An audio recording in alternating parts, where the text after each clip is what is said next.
Sumber narasi.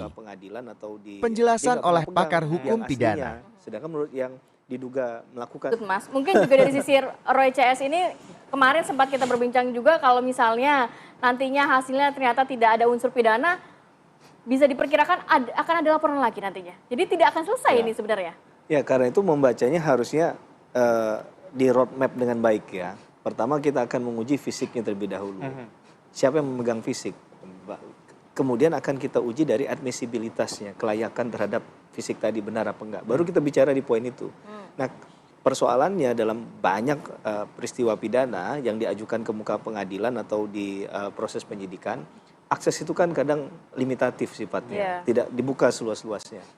Maka yang jadi kesulitan adalah misalnya pihak yang pelapor mendalilkan bahwa ada dugaan ijazah palsu, tapi ijazah palsunya dia nggak pernah pegang yang aslinya. Sedangkan menurut yang diduga melakukan tindak pidana ijazah palsu itu mengatakan, ya lah ijazahnya masih sama saya.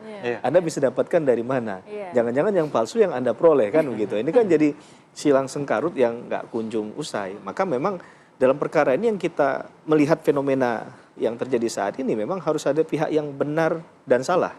Karena dalam hukum pidana itu ketika masuk ke proses yang lebih serius lagi, bukan menang kalah di perdata kita bicara, tapi ini benar salah. Maka harus diuji di mana? Di pengadilan menurut saya. Karena sudah tidak bisa lagi diminimalisir dengan langkah-langkah yang sebelumnya dilakukan. Jadi jalan keluarnya hanya di pengadilan? Menurut saya hanya di pengadilan, tempat satu-satunya. Sehingga bukti yang... Walaupun unsur pidana dari Pak Arianto kayaknya nggak mungkin nih Barreskrim Polri hasilnya akan berbeda dibandingkan Mei 2025. Begini, bukan berarti kita tidak mengatakan, kita tidak melihat kutub mana yang akan diajukan Barreskrim atau Polda Metro Jaya. Tapi hasil dari gelar perkara yang kemarin menentukan juga laporan yang ada di tempat yang lain kan. Nah dengan demikian kalau si A melaporkan seseorang tidak kemudian terbukti, di tempat lain dia juga posisinya sebagai terlapor dan ternyata dalil yang ini diruntuhkan kemudian ini memperkuat hasil lain, belum lagi proses-proses sebelumnya mungkin di keperdataan yang sedang diuji juga dan kemudian ada hasilnya, maka alat bukti tadi itu dari putusan tadi bisa dipakai. Ya, menurut saya itu untuk memperkuat sehingga tinggal ditentukan nih siapa pihak yang sebenarnya lemah dalam pembuktiannya. Walaupun memang dalam banyak perkara ada kekurangsetujuan saya juga bahwa seakan-akan orang yang melaporkan itu diberikan beban pembuktian yang besar.